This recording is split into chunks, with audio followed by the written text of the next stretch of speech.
প্রধান উপদেষ্টার সভাপতিত্বে যে জাতীয় ঐক্যমত্যের কমিটির মতবিনিময় ছিল বিভিন্ন রাজনৈতিক দলের, সেখানেও আমরা বলে এসেছি যে কার্যত আসলে সংস্কারের বিষয়ে বিভিন্ন রাজনৈতিক দল প্রথম দফায় লিখিত প্রস্তাব দিয়েছে প্রত্যেকটি কমিশনের প্রেরিত চিঠির আলোকে। দ্বিতীয়ত, যেখানে বিভিন্ন রাজনৈতিক দলের প্রস্তাব কম্পাইল করে 166টি গুরুত্বপূর্ণ প্রস্তাবনা নিয়ে তারা যে স্প্রেডশিট আকারে বিভিন্ন রাজনৈতিক দলের মতামত জানতে চেয়েছে, সেটি নিয়েও একাধিকবার বৈঠক হয়েছে। আজকের বৈঠকে আসলে কোনো দলেরই বোধহয় নতুন করে আর খুব বেশি কিছু বলার নাই। সেই জন্য আমরা বলেছিলাম যে ইতিমধ্যেই যেই সমস্ত বিষয়গুলোতে ঐক্যমত্যে পৌঁছানো গেছে সেগুলো বাস্তবায়ন কী প্রক্রিয়ায় হবে সেইটা নিয়ে আলোচনা করা দরকার। আমাদের সিনিয়র রাজনীতিবিদ মান্না ভাই কিন্তু অত্যন্ত একটি তিক্ত সত্য কথা বলেছেন, যেটি অনেকেই বলেন নাই। এই যে গতবারের মতো যে পঞ্চমবার, মানে হচ্ছে 4 বার কিন্তু 5 বার হবে, 5 বার যে জাতীয় সংলাপ আপনারা দেশবাসী খুব আশান্বিত হয় বা দেশবাসী খুব উদ্বেলিত হয়, উচ্ছ্বাসিত হয় যে বিভিন্ন রাজনৈতিক দলের প্রধানরা, শীর্ষ নেতৃবৃন্দ, সরকার প্রধান এবং উপদেষ্টাদের সাথে মিটিংয়ে বসছে। নিশ্চয়ই দেশ এবং জাতির জন্য একটা গুরুত্বপূর্ণ সিদ্ধান্ত আসবে।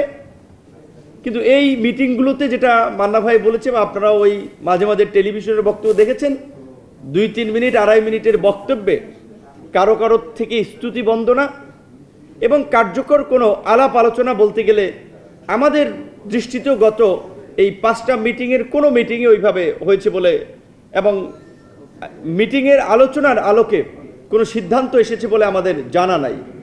বিশেষ করে বলতে গেলে গত 6 মাসের রাজনৈতিক কনসার্নটা একটা গুরুত্বপূর্ণ জায়গায় ঘুরপাক খাচ্ছে। সমস্ত আলোচনায় দেখবেন এই বিষয়টা কিন্তু আছে যে নির্বাচনের বিষয়ে কেন রাজনৈতিক দলগুলো নির্বাচনের বিষয়ে উদ্বেগ প্রকাশ করছে, কেন ডিসেম্বরের মধ্যে নির্বাচন দাবি করছে, এর পেছনে নিশ্চয়ই কারণ আছে। প্রধান উপদেষ্টাও কিন্তু বলেছেন যে ডিসেম্বর থেকে জুন এর মধ্যেই তিনি নির্বাচন দিতে চান। যদিও তার ভাষণে প্রথমে ছিল ডিসেম্বর, পরবর্তীতে আবার সেটা তার অফিসিয়াল যে ফেসবুক পেজ, সেখানে আসলে যারা এটা অপারেট করেন তারা এডিট করে ডিসেম্বরের থেকে জুন আবার লাগিয়েছেন। প্রথমে তার আমরা যে বক্তব্য এবং তার অফিসিয়াল পেজ থেকেও যেটা স্টেটমেন্ট পেয়েছিলাম, ডিসেম্বরের মধ্যেই তিনি নির্বাচন দিতে চান। তার আগে সেনাপ্রধানও বলেছিলেন 18 মাসের মধ্যে নির্বাচন, সেনাপ্রধানের সাথে প্রধান উপদেষ্টার বৈঠক এবং পরবর্তীতেই কিন্তু প্রধান উপদেষ্টার ভাষণে আমরা এই টাইমলাইনটা পেয়েছিলাম। সেখান থেকে জুনে আসলো কেন, এটি নিয়েই কিন্তু আমাদের একটা উদ্বেগ উৎকণ্ঠা আছে। কারণ বাংলাদেশের প্রেক্ষাপটে মে মাসে তীব্র গরম, ভ্যাপসা গরম। এই যে এখানে সিনিয়র নেতৃবৃন্দ আছে, নির্বাচন করলে ক্যাম্পেইন প্রচারণা অনেক অজ্ঞান হয়ে যাবেন। তাহলে এই সময়টা তো পারফেক্ট সময় না। জুনের কথা, জুনে কালবৈশাখী সহ ঝড় শুরু হয়ে যায়, তাহলে জুনেও নির্বাচন সম্ভব না। তার মধ্যে আবার রোজা চলে আসবে, ঈদ চলে আসবে, সুতরাং এই সময়টাও তো নির্বাচন সম্ভব না।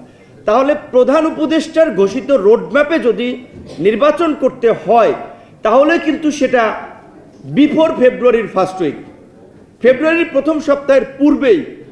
তাহলে রাজনৈতিক দলগুলো ডিসেম্বরে নির্বাচনের দাবি করছে বা দাবি জানাচ্ছে। ধরেন যদি প্লাস মাইনাস 1 মাসও যায়, প্রধান উপদেষ্টার ঘোষিত সময়ে কিন্তু ফেব্রুয়ারির ফার্স্ট উইকে যাওয়ার কোনো অবকাশ নাই। কিন্তু 6 মাসে আমরা ওই ডিসেম্বর থেকে জুন এর বাইরে যাবেন না, এই কথার বাইরে কিন্তু নতুন কোনো কথা শুনি নাই। এখন আমাদের আন্দোলনকারী ছাত্র, যুবক, তরুণদের মধ্যে কিংবা অরাজনৈতিক, বিশেষ করে যারা এই আন্দোলনে দেখেছেন রাজপথে নেমে এসেছে, গত কিছুদিন আগে লিডোর একটি গবেষণা বলছে যে এই আন্দোলনে প্রায় 1.5 শতাধিকের উপরে পথ শিশু মারা গিয়েছেন। তো পথ শিশুরা তো কোনো রাজনৈতিক দলের কর্মী হিসেবে আন্দোলনে আসেন নাই। কিংবা আমরা যে যাত্রাবাড়ি, মিরপুর, উত্তরা, যে সমস্ত জায়গাগুলো আন্দোলনের হটস্পট ছিল, সেইখানে যে প্রতিরোধ গড়ে তুলেছে, এখানে সাধারণ মানুষই স্বতঃস্ফূর্তভাবে নেমে এসেছে। তো তাদের একটা কনসার্ন হচ্ছে যে যেই ফ্যাসিস্ট শক্তির বিরুদ্ধে তারা লড়াই করেছে জীবন বাজি রেখে, সেই পরাজিত শক্তি যেন বাংলাদেশের রাজনীতিতে পুনর্বাসিত না হয়, সেজন্য একটা রাজনৈতিক কমিটমেন্ট চায়।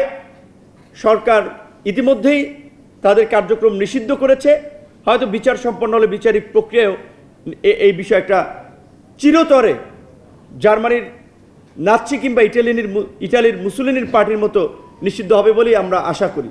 তাহলে ফ্যাসিবাদের একটা রাজনৈতিক বিষয়ে সিদ্ধান্ত পাওয়া গেল।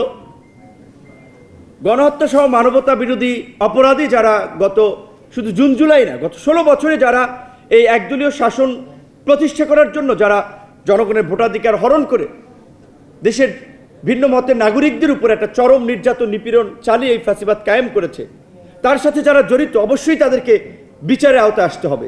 কিন্তু আমরা বারবার বলছি যে গত 9 মাসে আপনি দেখবেন যে আওয়ামী লীগের কিংবা তার সহযোগী, এই ফ্যাসিবাদের সহযোগী যারা ছিল তাদের 900 জনকে, উল্লেখযোগ্য 900 জনকে কি গ্রেপ্তার করা হয়েছে, বরং একে একে সবাইকে নিরাপদে দেশ ত্যাগে টাকাকে ডলারে কনভার্ট করে, বিদেশি মুদ্রায় কনভার্ট করে বাইরে নিয়ে যাওয়ার সুযোগ দেওয়া হয়েছে। উপদেষ্টা পরিষদের পরামর্শে সুপারিশে কাউকে কাউকে জামিন দেওয়া হয়েছে। ছাত্র নেতৃবৃন্দ, আমাদের ভাইয়েরা, আমাদের সহকর্মীরা হয়তো বুঝে কিংবা না বুঝে আবেগে বলছে, কিংবা তাদের এজেন্ডা বাস্তবায়ন করার জন্য বলছে যে সেনাবাহিনীকে কাঠগড়ায় দাঁড় করাচ্ছে। আওয়ামী লীগের যে রিফাইন আওয়ামী লীগ নামে যে প্রকল্প নেওয়া হয়েছে, এর সাথে তো 2 জন উপদেষ্টা জড়িত। এটি শুধু সেনাবাহিনীর বক্তব্য না, যদি সেনাবাহিনী এই ধরনের বক্তব্য দিয়েছে কিনা আমরা জানি না। তো এই রিফাইন আওয়ামী লীগ তো তাহলে সরকারও চাচ্ছে, যেই কারণেই তো কয়েকজনকে রিফাইন হিসেবে উপস্থাপন করার জন্য এখনো গ্রেপ্তারে বাইরে রাখা হয়েছে, জামিন দেওয়া হয়েছে, এবং এই বিষয়টা আলাপ আলোচনা চলছে। তারাই বলছে যে আওয়ামী লীগের মতো একটা বড় দল, তাদের 15 থেকে 20% ভোট আছে, আপনারা কি চাইলে এটা সম্ভব না? এটা উপদেষ্টাদেরও কারো কারো বক্তব্য। তো তাহলে এই যে একদিকে ধরেন আমাদের বিপ্লবী ছাত্র জনতা, ছাত্ররা খুব স্পিডের সাথে কথা বলছে আওয়ামী লীগের প্রশ্নে আমরা আপোষ করব না, কিন্তু এই সরকারের লোকেরাও তো আওয়ামী লীগের সাথে একটা দফা করে একটা সমঝোতা করার প্রক্রিয়া চালিয়েছে বা চালাচ্ছে। সেই জায়গা থেকে আমরা বলছিলাম যে এই একেবারে এই অরাজনৈতিক সরকারের উপদেষ্টা পরিষদের এই উপদেষ্টা মণ্ডলী দিয়ে এই বিপ্লবী স্পিরিটের জন আকাঙ্ক্ষার বাস্তবায়ন সম্ভব নয়। সেখানে আমরা শুরুর দিকে বলেছিলাম যে পার্থ ভাই যেটা বলে গিয়েছেন যে অন্তত যারা রাজনীতি বোঝে এই রকমের 4-5 জন মানুষকে আপনারা নেন। আজকে আপনারা দেখেন যে এই উপদেষ্টা পরিষদ বিনয়ের সাথে, উইথ ডিউ রেসপেক্ট, তাদের প্রফেশনাল জায়গায় তাদের পাণ্ডিত্য আছে, আমরা সম্মান করি। 5টা লোক দেখাইতে পারবেন যারা রাজনৈতিকভাবে ভালো একটা ম্যানেজারিয়াল ক্যাপাসিটির তাদের আছে, রাজনৈতিক দলগুলোর সাথে, সরকারের সাথে একটা সংযোগ তৈরি করে, একটা সমন্বয় করে এই সংস্কার, বিচার এবং নির্বাচনের পথে বাংলাদেশকে নিয়ে যেতে পারবে। বরঞ্চ সরকারের কিচেন ক্যাবিনেট হিসেবে পরিচিত কিছু উপদেষ্টারা ক্ষমতাকে কুক্ষিগত করার জন্যই ষড়যন্ত্র করছেন, নাটক সাজাচ্ছেন যে প্রধান উপদেষ্টা পদত্যাগ করবেন, যেটা পার্থ ভাই বলেছেন। অবশ্যই প্রধান উপদেষ্টা যদি পদত্যাগ করেন, সর্বোচ্চ সিনিয়র নেতৃবৃন্দ তাদেরকে ডেকে তার এই অস্বস্তির কথা বা জানাতে পারেন, রাজনৈতিক দলের শীর্ষ নেতাদেরকে ডেকে জানাতে পারেন। আমাদেরকে তো এর আগেও 4 বার ডেকেছেন। নাহিদের কাছ থেকে আমাদের কেন শুনতে হবে? এবং নাহিদের রেফারেন্সে সেটা বিবিসি, রয়টার্স, নিউ ইয়র্ক টাইমসে নিউজ হবে, এইটি কি সরকারের কাছ থেকে আমরা প্রত্যাশা করেছিলাম?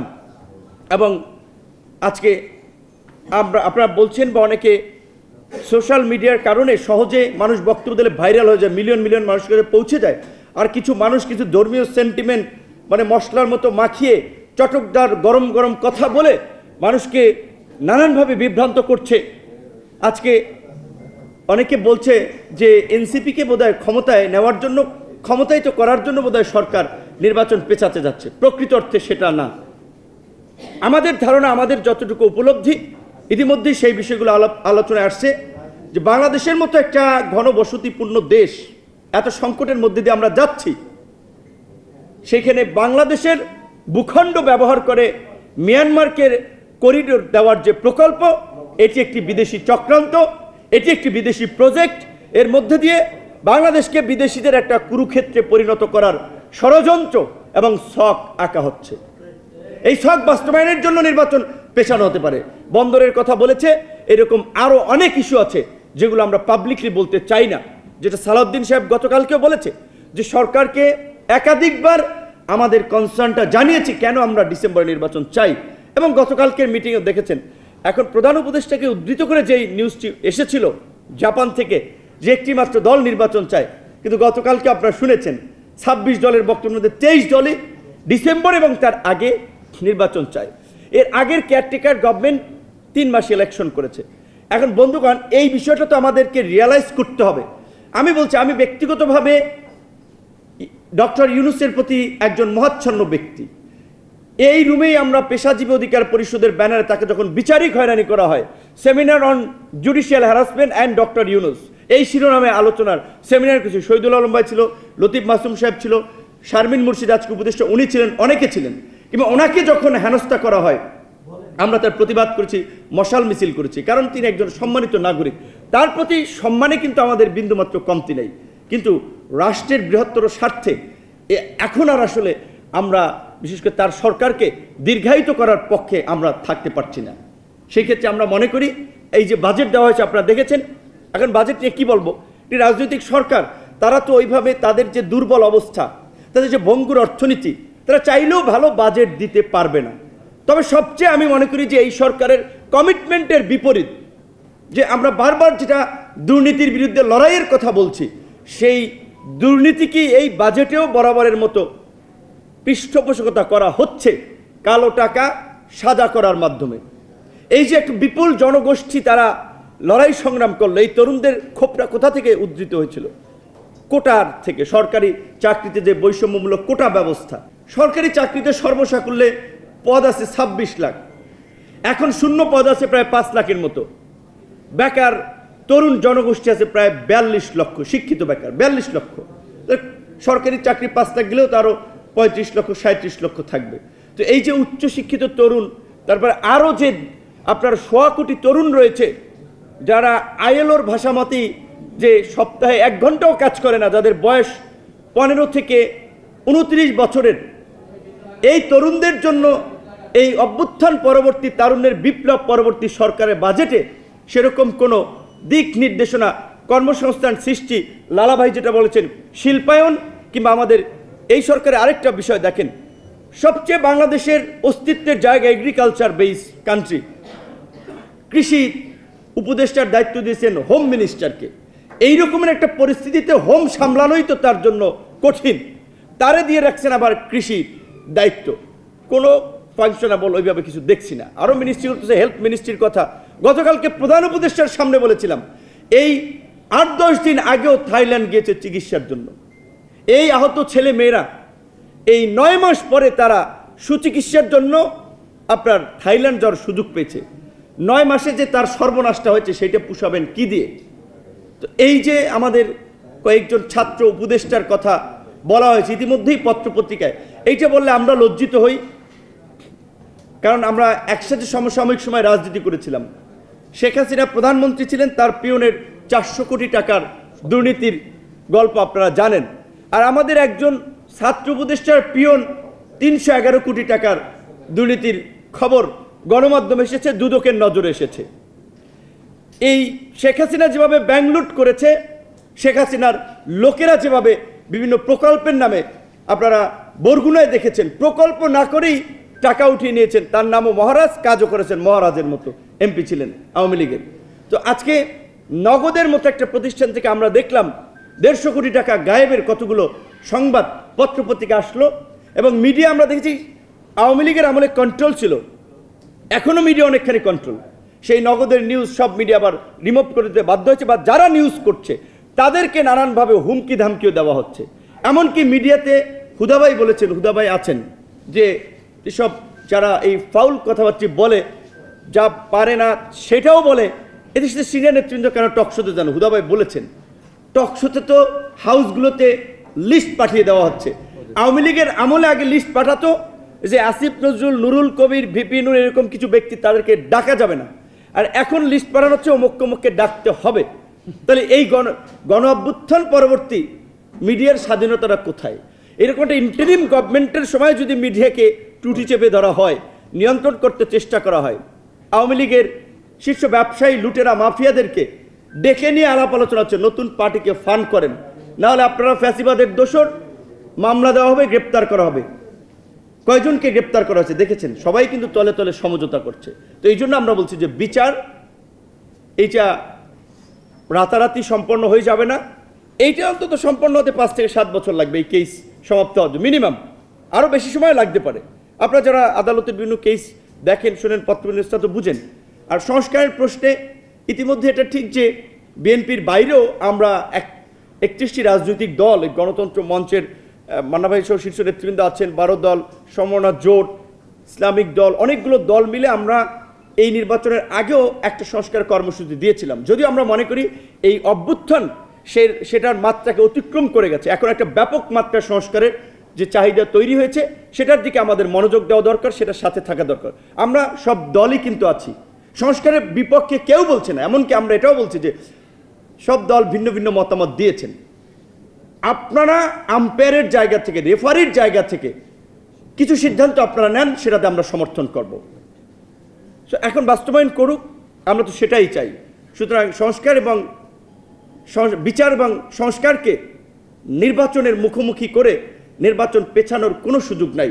সত্যিকার অর্থে কিছু দল নির্বাচন পেছাতে চাচ্ছে শুধুমাত্র তাদের দলকে সুসংগঠিত করার জন্য, দলীয় লোকজনকে বিভিন্ন ক্ষেত্রে বসানোর জন্য, সেট করানোর জন্য।